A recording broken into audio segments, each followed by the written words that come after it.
And so the heel turn came completely out of nowhere and it was completely unwarranted.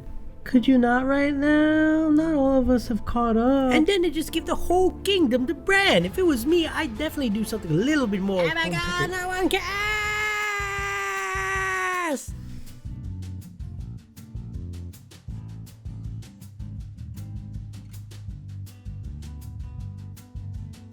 Hey everybody, I'm J Migliore, and while I don't think anybody really wanted it, 20th Century Fox has released its swan song to its X-Men franchise, Dark Phoenix. And while you probably didn't want this video either, here's what I thought. Here we go again. The X-Men films have had quite a storied past, and it was one of the first films to make it fashionable to adapt comic books into the film medium. And it's seen multiple directors, different casts, throughout the course of its 18 years. And yes, that's right. They've been making X-Men movies for 18 years now. We are finally legal. In 2006, X-Men The Last Stand would be released, amidst a whole series of controversies, which I won't get into right now, but that was the first time Hollywood proper had tried to adapt the Dark Phoenix saga. Before that, X-Men the Animated Series also took a shot at adopting the comic book story arc, and many consider that to be the best version between that and the X-Men films. While the comic book obviously remains the de facto source for this, there are a few key points that basically make up the Dark Phoenix story. Here's a quick TLDR on that.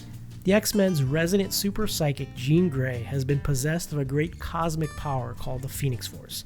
The force far too much for her to contain, and it begins to consume her, breaking down the psychic safeguards installed in her mind by Professor X to protect her from her past trauma. That's your foundation. Sprinkle in the perplexing motives and existence of Marvel's race of alien shape-shifting asparagus, the Dabari.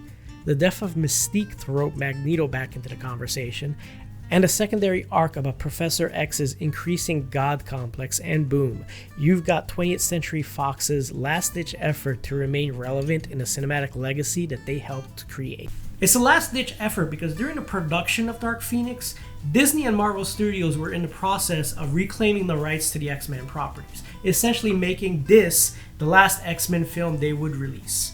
I have to admit to having a really strong bias entering this film, and I apologize if it seems as though I'm obsessing over this, but Dark Phoenix to me seems like a film that no one really wanted to have made. I could be wrong, but even way back in the last act of X-Men Apocalypse, when Sophie Turner's Jean Grey seemingly explodes with Phoenix power, I remember thinking to myself, please don't try and redo the Dark Phoenix saga again. Please don't. But you know, of course, they would. I had always been a fan of the First Class, mainly because of the fantastic performances by McAvoy, Fassbender, Holt, and Lawrence.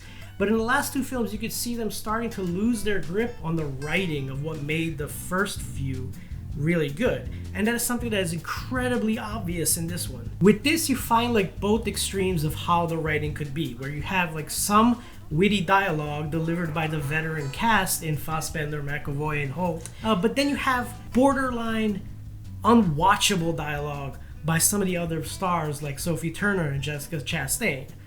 The story strings together the better known parts of the Phoenix saga and adds some of the obscure ones like Jessica Chastain's soulless performance as one of Marvel's shape-shifting asparagus aliens, Vuk. The story is written in such a way to bring in Fassbender's Magneto and his band of outcast mutants to really go up against the other X-Men and for them to go up against each other and then eventually team up and go up against the very generic alien body snatchers.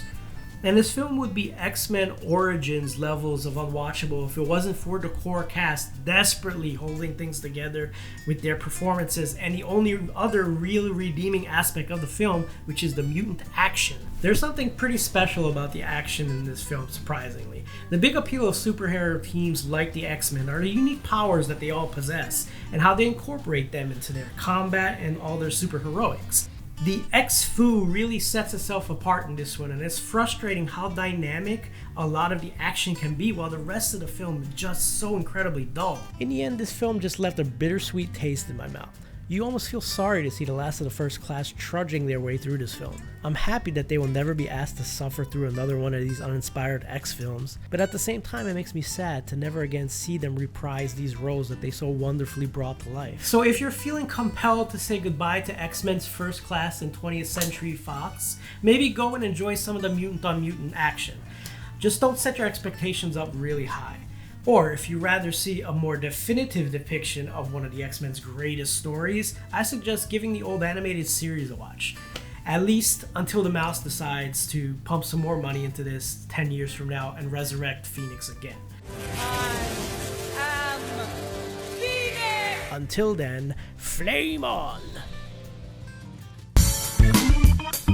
Thank you for watching. Please like the video and subscribe to the channel, and please keep an eye out on the channel and my blog for content coming up in the next few weeks. In the meantime, please take care of yourself.